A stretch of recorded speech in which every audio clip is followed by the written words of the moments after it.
Super 60 செய்திகளை தொடர்ந்து பார்க்கலாம். கன்னியாகுமரியில் கண்ணாடிகளை பாலம் அமைய யார் காரணம் என்பது குறித்து எதிர்க்கட்சித் தலைவர் எடப்பாடி பழனிசாமி மற்றும் பொதுப்பணித்துறை அமைச்சர் ஏவாவேலு இடையே காரசார விவாதம் ஏற்பட்டுள்ளது. முதலமைச்சர் திரு ஸ்டாலின் அவர்கள் கன்னியாகுமரிக்கு சென்று இந்த கண்ணாடிகளை பாலத்தை திறந்து வச்சிருக்கார். அது அவர் கொண்டு வந்தது இல்லை. அதிமுக ஆட்சி இருக்கின்ற பொழுது, அம்மாவுடைய அரசு இருக்கின்ற பொழுது நான் முதலமைச்சர் இருந்த காலத்தில் கொண்டு வரப்பட்ட திட்டம். ஏற்கனவே அனைத்து இந்திய அண்ணா திராவிட முன்னேற்ற கழகத்தின் சார்பாக அப்பொழுது மத்திய கப்பல் போக்குவரத்துறை அமைச்சர் நிதின் கட்காரியிடம் இந்த கோரிக்கை வச்சேன். அதை நிறைவேற்றி கொடுன்னு சொன்னோன்னே உடனடியாக 3 நாள் அந்த திட்டத்துக்கு அனுமதி கொடுத்தார். அப்பொழுதே அதிமுக ஆட்சி இருக்கின்ற பொழுது சுற்றுச்சூழல் தடையில்லா சான்று நாங்கள் பெறப்பட்டோம். அதுக்கு பிறகு 2020 கொரோனா காலமாக இருந்த காரணத்தால் அந்த பணி அப்படியே தடைபட்டு விட்டது. அதற்கு பின்பு வந்த இந்த திரு ஸ்டாலின் மாடல் அரசாங்கம் இப்போ டெண்டர் விட்டு அந்த பணி செஞ்சிருக்குது. அவருக்கு அதிகாரிகள் எழுதி கொடுத்த முன்னாள் அதிகாரி சொல்லிருக்கிற சில தவறான செய்தி வச்சு அவர் சொல்றாரு. அதாவது அந்த திட்டத்தை பொறுத்தளவுக்கு முதலாக ஜியோ போட்டு அந்த ஜியோ யாருமே நடைமுறைப்படுத்தலை, அப்படியே விட்டுட்டாங்க. யாரும் அந்த திட்டத்தை நிறைவேற்றதுக்கு யாரும் வரல.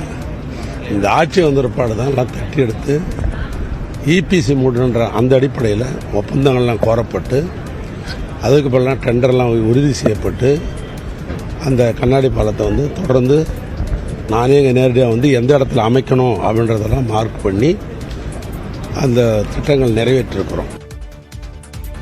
அண்ணா பல்கலைக்கழக மாணவி பாலியல் வன்கொடுமை சம்பவத்தில் தடையை மீறி போராட முயன்ற சீமான் கைது செய்யப்பட்டு பின் விடுவிக்கப்பட்டார். அண்ணா பல்கலைக்கழக மாணவி பாலியல் வன்கொடுமை சம்பவம் குறித்து ஆளுநரை தமிழக வெற்றிக் கழகத்தின் தலைவர் விஜய் சந்தித்த நிலையில் ஆளுநரை சந்தித்து என்ன ஆகப் போகிறது என்று நாம் தமிழர் ஒருங்கிணைப்பாளர் சீமான் கேள்வி எழுப்பியுள்ளார். சென்னை அண்ணா பல்கலைக்கழகத்தில் மாணவி வன்கொடுமை செய்யப்பட்டதை கண்டித்து வள்ளுவர் கோட்டத்தில் நாம் தமிழர் கட்சியினர் தடையை மீறி போராட்டத்தில் ஈடுபட முயன்றனர். இதனால் அங்கு காவல்துறையினர் குவிக்கப்பட்டனர். போராட்டக் களத்திற்கு சீமான் வந்த நிலையில் அவரை காவல்துறையினர் கைது செய்தனர்.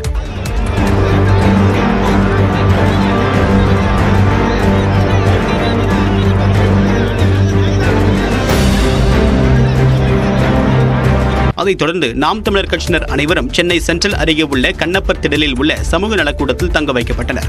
மாலையில் விடுவிக்கப்பட்டதைத் தொடர்ந்து நியூஸ் 18 தொலைக்காட்சிக்கு பேட்டியளித்த சீமான் ஆளுநருக்கும் அண்ணா பல்கலைக்கழக சம்பவத்திற்கும் என்ன தொடர்பு என்று கேள்வி எழுப்பினார்.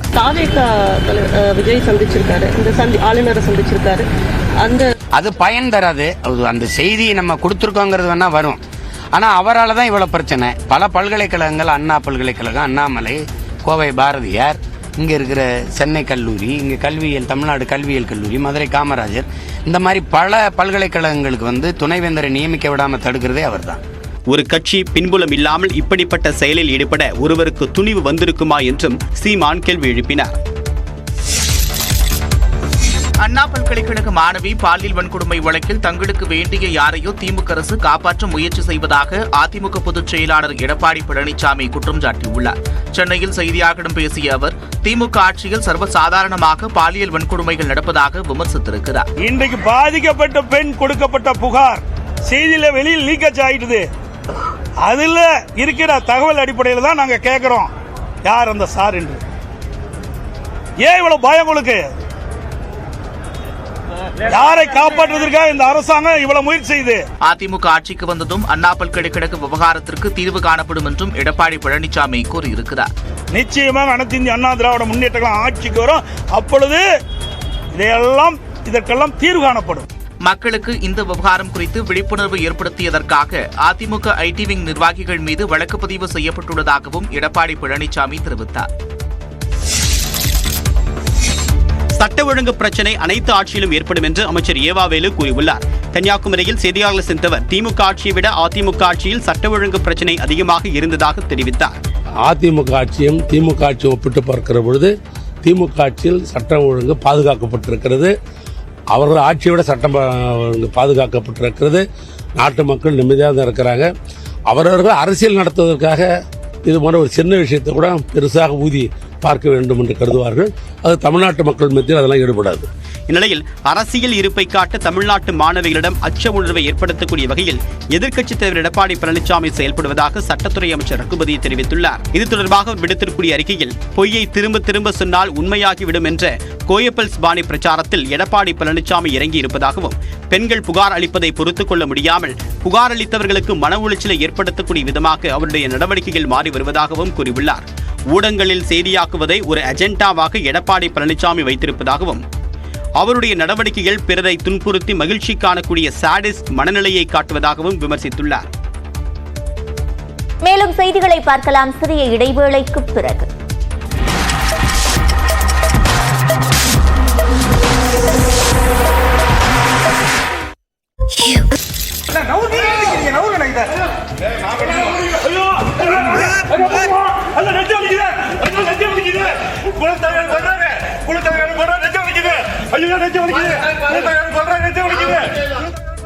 கும்பகோணத்தில் திமுக கவுன்சிலர்கள் எழுப்பிய வாதத்தால் காங்கிரஸ் மேயர் நெஞ்சு வலிப்பதாக கூறி இப்படி தரையில் படுத்து உருண்டது பரபரப்பை ஏற்படுத்தியது.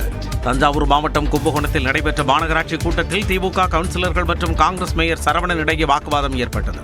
ஒரு கட்டத்தில் மேயர் சரவணனை திமுக கவுன்சிலர் தட்சணாமூர்த்தி அறைக்குள் தள்ளி கதவை பூட்டிவிட்டு தர்ணாவில் ஈடுபட்டார். வெளியே வந்த மேயர் திமுக கவுன்சிலருடன் வாக்குவாதத்தில் ஈடுபட்டார். ஒரு கட்டத்தில் காங்கிரஸ் மேயர் கொல்ல பார்ப்பதாக திமுக கவுன்சிலர் கூச்சலிட்ட நிலையில் தனக்கு நெஞ்சு வலி வந்ததாக கூறி மேயர் படுத்து உருண்டார்.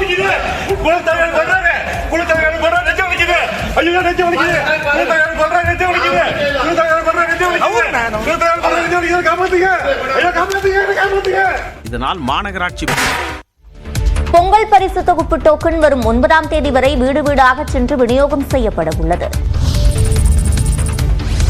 பொங்கல் பரிசு தொகுப்புக்கான டோக்கன் வரும் 3ஆம் தேதி முதல் விநியோகிக்கப்படும் என்று தமிழ்நாடு அரசு தெரிவித்துள்ளது. தமிழ்நாட்டில் 2,21,00,000 அரிசி அட்டைதாரர்களுக்கு பொங்கல் பரிசு தொகுப்பு வழங்க தமிழ்நாடு அரசு முடிவு செய்துள்ளது.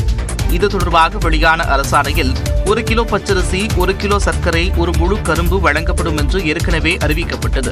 இந்நிலையில் பொங்கல் பரிசு தொகுப்புக்கான டோக்கன் வரும் 3ஆம் தேதி முதல் வீடு வீடாக வழங்கப்பட உள்ளது. இந்த பணியில் ரேஷன் கடை ஊழியர்கள் ஈடுபட உள்ளனர். டோக்கனில் குறிப்பிடப்படும் நாளில் பொங்கல் பரிசு தொகுப்பை நியாய விலைக் கடைகளில் பெற்றுக் கொள்ளலாம்.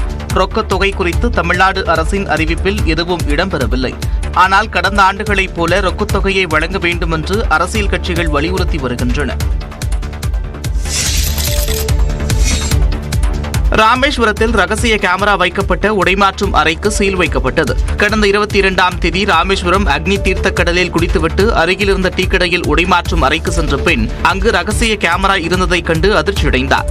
இது தொடர்பான புகாரில் டீ கடை உரிமையாளர் ராஜேஷ் கண்ணா மற்றும் டீ மாஸ்டர் மீரான் மைதீன் ஆகியோர் கைது செய்யப்பட்டனர். இந்நிலையில் சர்ச்சைக்கு உண்டான உடைமாற்றும் அறை மற்றும் அதனை ஒட்டிய டீ கடைக்கு சீல் வைக்கப்பட்டது. மாவட்ட ஆட்சியர் மற்றும் மாவட்ட காவல் கண்காணிப்பாளர் உத்தரவின் பேரில் ராமேஸ்வரம் கிராம நிர்வாக அலுவலர் முன்னிலையில் போலீசார் பூட்டி சீல் வைத்தனர். கோவில் நிர்வாகம் சார்பில் அமைக்கப்பட்டுள்ள உடைமாற்றும் அறைகளை முறையாக பராமரிப்பதுடன் கூடுதல் அறைகளை கட்டிக் கொடுக்க வேண்டும் என்று பக்தர்கள் கோரிக்கை விடுத்துள்ளனர்.